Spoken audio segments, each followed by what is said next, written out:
know you're a native Detroit, Hmm. Michigan Hmm. person. Hmm. Now, I was born in Brooklyn, raised in Queens, so I've always had access to Caribbean diaspora Hmm. and Caribbean tastes and voices everywhere. So, like, I have cousins in Los Angeles who used to live in Maryland or complaining about how there's no Caribbean restaurant, there's no Haitian restaurant.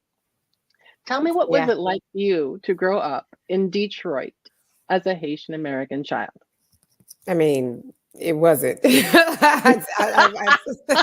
I didn't. I didn't really grow up a Haitian American. I just grew up a Detroiter. You know what I mean? Okay, There's okay. not like a there is. I'm not going to deny the Haitian presence in Detroit because there is a Haitian presence. My father was a part of the Haitian network of Detroit. Now it's called the Haitian Network Group of Detroit, I believe.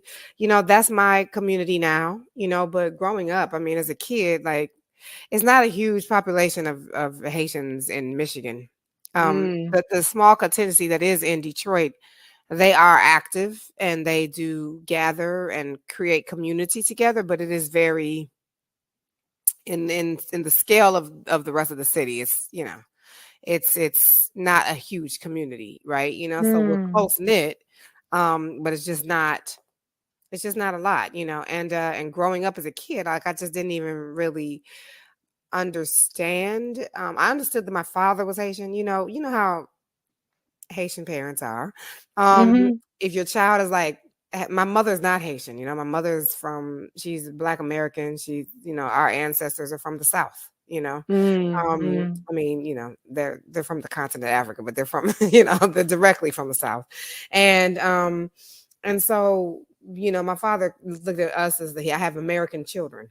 You know, not like I have Haitian children, and it's kind of like me claiming my Haitian identity, reclaiming it from him in a way. Like, I'm sorry, but you don't get to decide that. This is my blood, and I get to be all of the things that are a part of me. But it wasn't. Yeah. But that's just not how I was raised.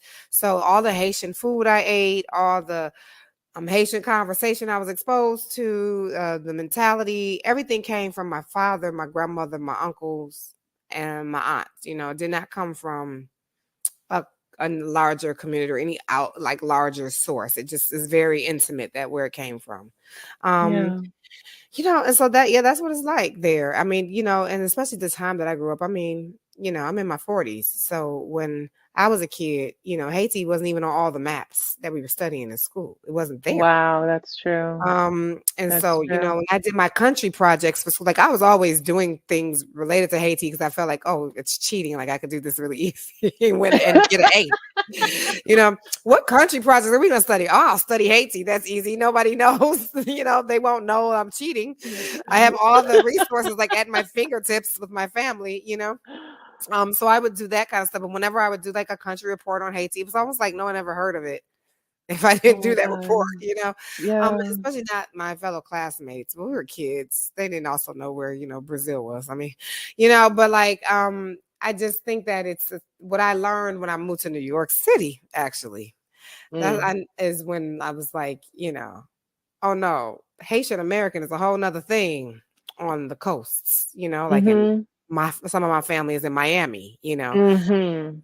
So I'm like, oh, they have like a whole community, like a big old pockets of community. They have whole boroughs or whole, neighborhoods in this borough that are straight up Haitian. That I did not have. Yeah. Haitian restaurants, no, like there's just now starting to be Haitian restaurant emerging in Detroit, but that's not my Yeah. story growing up at I all. mean, I was amazed to find out that New York City has the largest populations of Haitians outside of Haiti. I believe that because you know what? I've actually heard that New York City has the largest population of Jamaicans outside of Jamaica. Like it makes sense. Yeah. It makes Yeah. sense. And I mean, and why wouldn't it? Like there's so many folks here established. You're coming to where you know people, you have community, you have family members, or you have like somebody connected to your family, some third Yeah. degree, somebody in your extended family has already come here and built something that you can come Yeah. and participate in. So I get it. I mean, it makes Yeah. sense. I And mean, I'd that's how like my to see mom that came in more over. places. Oh yeah. My mom came, she stayed with a cousin, then stayed with a Yep. cousin. I mean, you don't Yep. just come, You don't right? just come. There's You have to have a there's reason someone to here. come. Yeah. Yeah. Yeah. Yeah. Yeah. Yeah. So growing into your artistic voice, did you start growing into your artistic voice when you moved to New York? Did you start growing into your artistic voice at the university? What was Yeah. your journey to claiming, because I know you started out as an actor Yeah. and claimed your voice. So that journey to your voice, that journey to purposeful art, which is a journey that you shared during your University of Michigan School of Music and Theater and Dance commencement speech, that journey, what were some key like benchmarks that that comes to mind for you that says, this is where I woke up, this is where I woke up, this is where I woke up to figuring out that spirit is where art lives, It's just, right? yeah. Spirit is what gives art its depth, as what you said during your commencement speech. So tell us about that. And if there was any element of your Haitian culture that sparked it. Yeah. I Yeah. mean, first of all, my aunt, she's not my birth aunt, but my aunt by blood. So my Haitian uncle, his wife, she owned a dance theater when I was growing up in Detroit. So I grew up dancing with her. Um, my Haitian father, dance? well, she incorporated Haitian dance, yeah. And Ah, I mean, there was the dance company was broad. Like I think I grew up studying like jazz and ballet. Um, but yeah, but like that was also Haitian dance was a part of her company's, what do you call it? Content, I guess. But so I had art exposed to me, Haitian art on the walls of every family member. I mean, like it's so funny because when my husband and I were moving to our house in Los Angeles, we had like more walls, and I was like, oh my gosh, we need to put the Haitian art here, here, here. And he's like, this is a lot. Like he likes to, he's more of like a little bit like one painting on a wall. I'm like, no, you need 10, 'cause that's how I grew up. I'm like, then you just have to fill these walls with like nothing but art. You got Yeah, to fill the walls. And so we were having I was like, I guess that's just I'm a product of my childhood. But anyway, but like I was exposed to visual artists, and stories. But what I think what really so I've just always had the arts and my access to the arts as a child. Like my Mhm. mother's a teacher, but she also always read to me, always took me to see plays, always, read me poetry. My father's really artistic supporter. My family in Detroit, my uncle, Eddie Morisseau, he was a part of this original Black theater in Detroit called Concept East Theater. Like my family just comes from this anyway. Yeah. Uh, and so I know that I got it pretty honest. But I've been writing since I was a child. I've been performing since I was a child. I knew I was a writer at like age 8, or like, What I was just your first I form? wanted to do. Was it Short poetry or stories, story? poetry and stories, but mostly stories. Okay. I really liked writing like, mysteries, and I would pass stories around to my classmates. Like, here's the Cabbage Patch Kid mystery. That's why I used to have this series called the Cabbage Patch Kid Mysteries. Okay. And the Cabbage Patch Kids were solving all kinds of great things. They were like solving Yeah. like kidnappings in the neighborhood. You know Oh what I my mean? Like they were God. doing big things. My There's book. some deepness. It was deep. And my classmates would be like, I always say I was like the story pusher, but my classmates were like, what's happening next with the Cabbage Patch? So Oh my gosh. I was really into telling stories. I've always been a storyteller, and just in every form. That's how I grew up dancing and choreographing. In Yeah. high school, I joined a dance troupe. I was in the theater troupe in high school. In college, I went to get my performing arts degree at the University of Michigan, my Bachelor of Fine Arts. And so, I mean, I just, it's always been in me. I think playwriting specifically came in college, but writing came very early. Playwriting came in college because I was a poet. I was writing poetry in high school. And I started reading Intozaki Shange and George Wolfe. They were kind of breaking the form of what traditional plays were. And as a poet, that's how I found my way into playwriting. It was like, oh, poetry is a play? Bet, boom. I can do that. And so my first play was a choreo poem at Michigan. My Beautiful. first two plays were Beautiful. choreo poems. And and I just started to take the poetry form and try to mix it with, just mix forms a little bit until I found my voice. But that's that journey of poetry into storytelling, into more linear storytelling was my organic journey. Beautiful. So I was really moved by your conversation about transactional art versus purposeful art and your passion for purposeful art. Um, would you like to share the moment that you recognize the difference between the two? Oh, I don't know if it was one moment, I think I'm Mm, still learning. I think I'm still in the process of figuring that out, I just think that I have been able to see a lot more clearly as I grow into my artistic voice, as I grow in my career, how much transactional artistry, and what I mean by transactional art is I do this, so I should get this, I wrote this play, I should get this production, I should get this award, like I deserve this compensation because I did this thing, and it's like, it's a very like, I am doing this for this. There's like, I'm the exchange that I'm looking for is some kind of gratification, some kind of validation, some kind of something, as opposed to I'm creating this thing because this is on my soul to share with the world. And I have to share this. Like, I have to get this out of me some way and somehow, or I won't rest, So there's something different about that drive than the one that is like, I do this, so I will get that, yeah. And the more I'm only being able to distinguish it because the more I run into a transactional art industry, I resist it because I don't know, I guess you could say the more pure artist in me does not want to exist in that phrase. And I've always used to say, I love the art. I don't love the industry of the art, but I love the art, Right.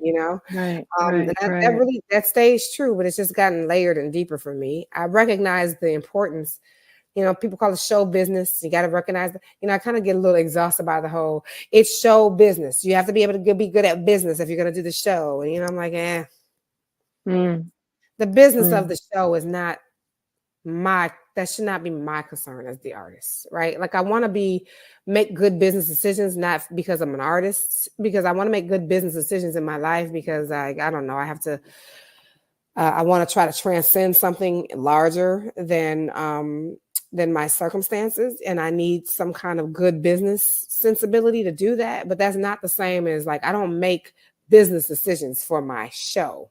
I try to make artistic decisions for my show. Right. And the difference of that means like, for instance, a business decision is, what I think happens to so many artists. Like, these people aren't going to like it unless you sprinkle a little bit of this, you do a little bit of that. And, now we can sell it, but I'm not making things to sell. And so that's not what I'm doing. I hope the things that I have to offer sell, but I'm just not here to, that's not my focus. That can't be my focus. It definitely can't be my focus always. If I'm doing that, I'm something in me is dying a little to do it. So I have to do it very intentionally. Like, okay, my father's in the hospital and we need to pay these bills. All right, I'm gonna do the thing, but it can't be the rule for my life. Wow. Yeah.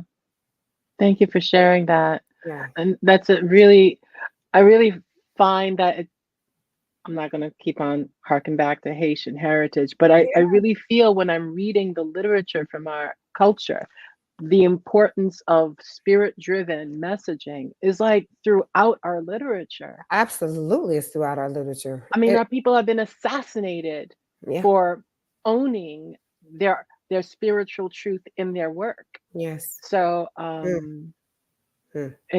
mean, there's this writer named Stéphane Alexis, and I discovered he's a cousin, very many parts removed. But that's what I love about being Haitian, actually. And this amazing painter is also, a member of my family. We just found out. Yes, that happens. That happens a lot, actually. But yeah, he was Yeah. disappeared by Duvalier because he was Mhm. writing novels that were basically outing the injustice and the social class differences that led to inhumanity and the government and the police system. And he was just he put it all out in the book. And I read the book and I'm like, And he was disappeared. and he was disappeared, of course, You know disappeared. what? My family, same thing. My uncle, Theo Baker, he founded a press called La Ruche, and during the government of Lescaut, he was Mm. writing about the poverty. He was criticizing same thing that you're saying, criticizing the government for its treatment of the poor, for its class issues, and he was jailed. And I remember there was like this, so I'm like, and like, I want to say it was maybe 2016, twenty Uh, fifteen, somewhere in there. My grandmother was like 88 because my grandmother just passed around 98. Um, but at uh, 88, my grandmother was sitting around the couch with my brother and I, and she's telling these stories. She's like, all this Occupy Wall Street, she's like, we've been doing this, and me and my brother were kind of sitting there with her, like, what is she talking about? What is she talking about? yeah, yeah. And she's like, we've been doing this Occupy Wall Street's nothing new, And I'm like, and then she says, I have been doing this since the Haitian Revolution. And so we're like, wait a minute, what's she talking about? You're like 17. Wait, what is she talking about? And then we start, so as she's talking, my brother's Googling because we're like, I hope she doesn't think she's like was around for like the Haitian Revolution. Because my grandmother must be like, when you're having dementia or something, Well, and Haitians have been revolting against injustice since the beginning of since time. the beginning of time and continually, right? So we're like the Haitian Revolution, but if you say the Haitian Revolution, we're like, we're like, you're not old enough to have like something's wrong. The math is not mathing. Yeah, But yeah. but then we are Googling as she's talking to him. My brother's turning the thing. It's like 1946, 1947, and he's like showing it to me on Google, and I was like, oh my God, she's telling the truth. I didn't even know this about my uncle. And this moment where my uncle got into like a big heated argument with Lescaut and then got jailed. And then the people, including my grandmother, this is what she was talking about, hit the streets, to free my uncle, right? And bring down this revolt ultimately led to the bringing down of that government, right? But I Yeah. go, what that's what I'm saying. I love that we all kind of have stories like this. Like this, all of our families are some degree connected to like a revolt of some kind, Mhm. and Mhm. like some resistance because that's who we are, Yeah. And I find that for me, it's very fortifying. It makes me feel like I'm not crazy, like who I Mm. am. I didn't get this by myself. This is in your blood. Blood. It's in your blood. It's And in you the can't blood. run from what's in your blood, And so, and what's in your spirit as well, Mm. And so Mm. because I always say blood is deep, but spirit is even deeper. I'm a mother of an adopted son, so I have to teach him that blood is good, but spirit, soul is the deepest thing you have, Yeah. Yeah. And so, but all of those things I think are in you and a part of you, and so it gives me a lot of peace to know that I didn't get this by myself, Yeah. Yeah. Find myself more and more communicating with the ancestors or allowing myself to say ancestors because that is indeed the core. Yeah, Is indeed the core, being able to connect with the beings that are looking out for you without you knowing it. absolutely. So, speaking about beings who are looking out for you without you knowing it, you currently have a play, Hmm. an amazing play, Sunset Baby, at Signature Theater in New Hmm. York City. Hmm. Now, tell me about your creative team, your director, your cast. Have you guys worked together before? Yeah, so Sunset Baby is a revival of my play. It originated, the world premiere was in London in 2012. Mm. And then it premiered in New York at the Labyrinth Theater Company in 2013. In London, it was at the Gate Theater. But yeah, and now we're back. I have a new team, a new creative team, but just as exciting as the original teams, you know. This team is being directed by Steve Broadnax, who's his credits include Thoughts of a Colored Man on Broadway a couple of years ago. But Steve and I have been working together for 10 years. He's done Mm. probably more of my productions regionally than any director that I've worked with. You know, he's directed my Pipeline. He was associate director on Skeleton Crew when I premiered it in 2016. Like, he's just been around a lot of my work. But he was a professor at Penn State and he is one, and that's how I met him. Wow. And so Russell Hornsby, who's a lovely actor, is playing one of the. It's a three-hander, so all of the roles are kind of lead roles. But Russell's the lead of Kenyatta. Moses Ingram is playing the main character Nina, and J. Alphonse Nicholson is playing one of the most I think complex characters in the play named Damon.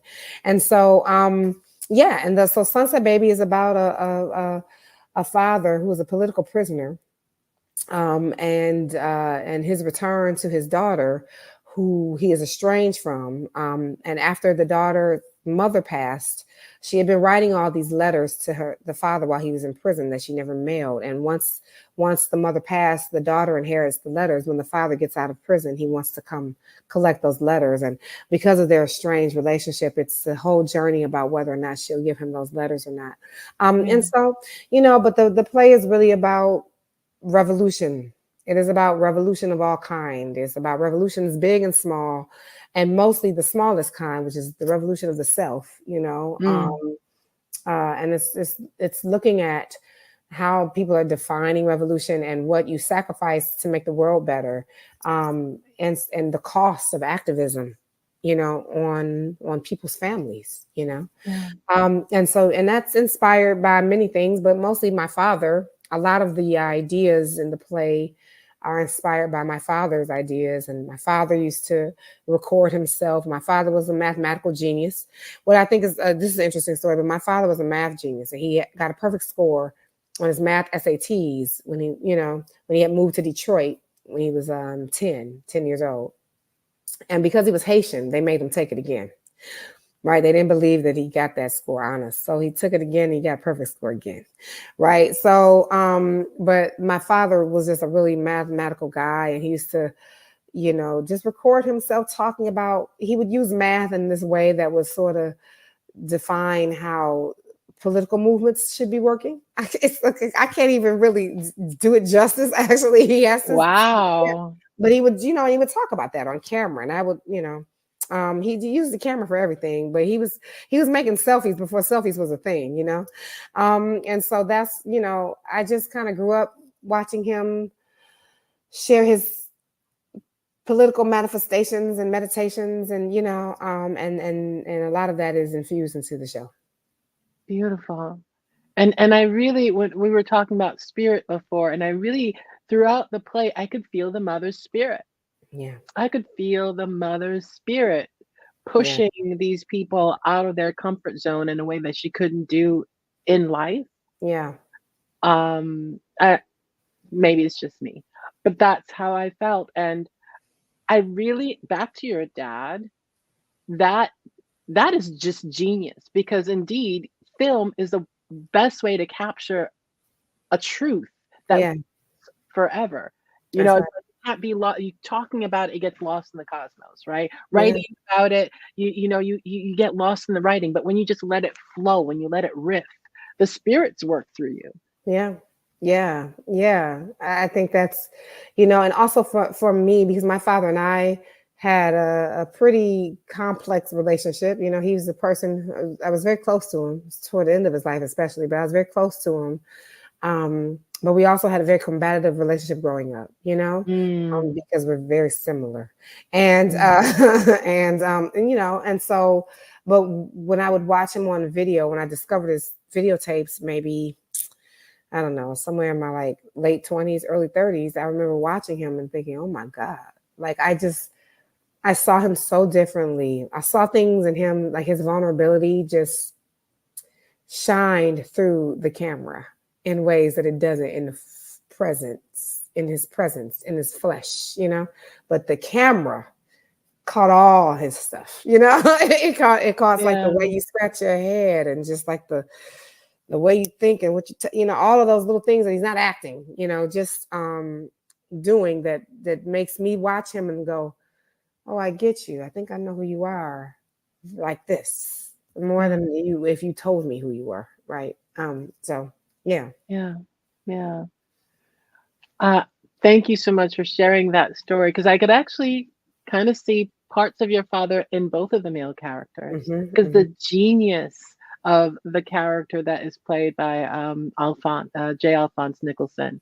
I can't remember the name of the character, but the genius, Damon, his genius is ignored because of his social status. His wisdom and his genius and how society, in the same way that you described, your father was questioned for his genius. Like the society questions Damon's genius. Yeah. So what is next on the horizon for you in your purpose-driven artistic journey? Well, so I'm a resident playwright at Signature, and I have 3 plays that are supposed to be new plays that are part of my residency. Sunset Baby's almost like a detour for a minute. It was a play I never got really to get. It started, and it got in front of a small audience that came to see it. Labyrinth production was amazing, and now this is just the opportunity to give it a bigger audience, or another round, new blood of audience, But my actual final play in my residency is called Bad Creole, and it's a story about 2 Haitian cousins, one American born and one Haitian born, and through them they kind of represent U.S. interference in Haiti, like they sort of represent that in their dynamics with each other, but just also just like how they can sort of come together in with 2 very different ways of approaching what is good for Haiti. Yeah. Love it. So your plays are going to be at the Signature for the entire 2024 season. Yeah. That is important, everybody. Did you get that? Okay. Yeah. So thank you, Dominique. You just got me psyched. I mean, I love the Signature Theater. I love that space, but now I'm gonna have to look into get season tickets so I can see all your plays. I know. Bad Creole goes up in the fall, later this year in the fall. And I'll say this, one of the things that it was important for me to do with the play, because it's more close to my experience, right? I went to Haiti with my father in 2014 to write a very different play about Haiti than the one that I ended up writing. I thought I was writing about something else, and the longer I took for me to write, it took me 6 years to write it. And I started writing it before my father passed, and I finished it once he passed. But I realized when I thought I was writing about someone else, I ultimately was like, I think I'm writing about me, and so that's why it changed from being about something else to being called Bad Creole, because I too speak very bad Creole. You know what? Hold up. Every Haitian says a Haitian American speaks bad Creole. Okay? No. Oh, you don't speak good Creole. No. I speak very bad Creole. Like I can own it. I can own my stuff. I told you how I was raised. There was not. Yeah, I didn't have it was not in my culture, it was not in my community, I was seeking, in 2014, I'm reading, I have Haitian, shout out to, what is the name of, I think it's called Haitian Institute, Haitian Creole Institute here, but shout out to I mean, I was studying and getting what do you call it? What do you call it? Lessons, kind of Creole lessons. Creole lessons on YouTube. Exactly. Well, kind of not exactly YouTube. I was doing a little better than YouTube. You know what I mean?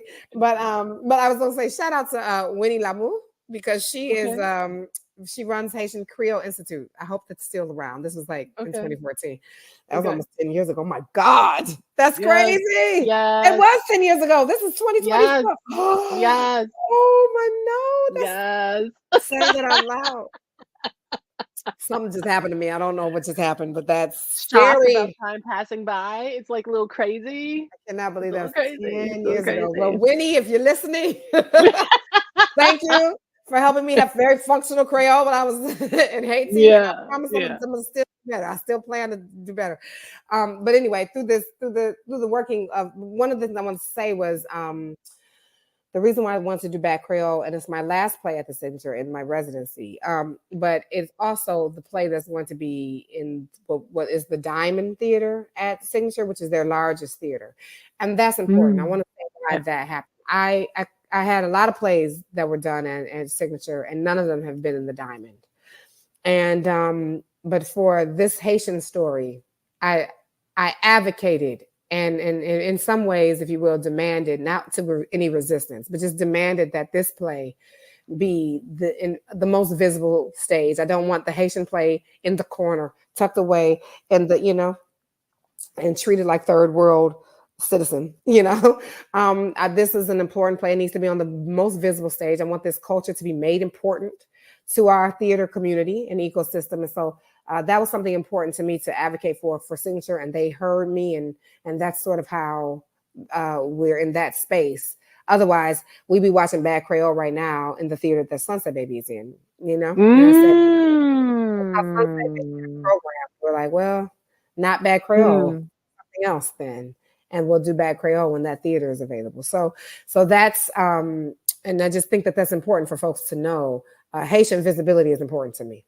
And Haitians have to come out and support. Yeah. Okay. So you're watching this video. It's going to be on the YouTube channel for a long time. What are the dates for Bad Creole?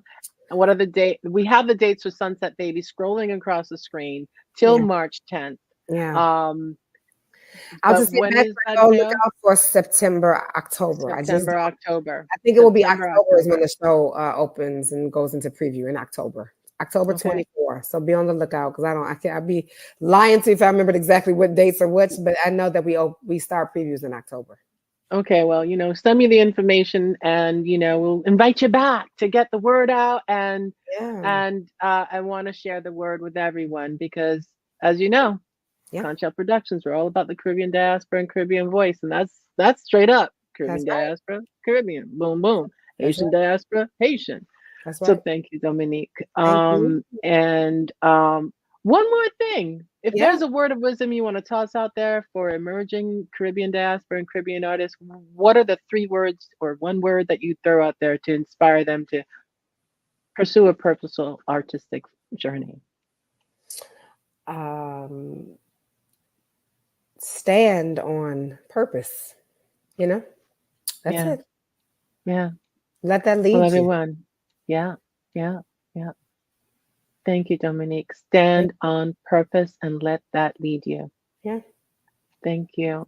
Thank you to everyone. Thank you. And watch out for Conch Productions events. We're gonna have a film festival this year, so go to Conch International IFF. Yeah, check out to see what's going on, when it's going on, and we have events in March. So go to our website. We have a writers workshop that's being led to help writers figure out how to plan their submissions. And hey, follow us. Follow us on every social media channel. Thank you so much, everyone. Have a great night. Bye, everyone.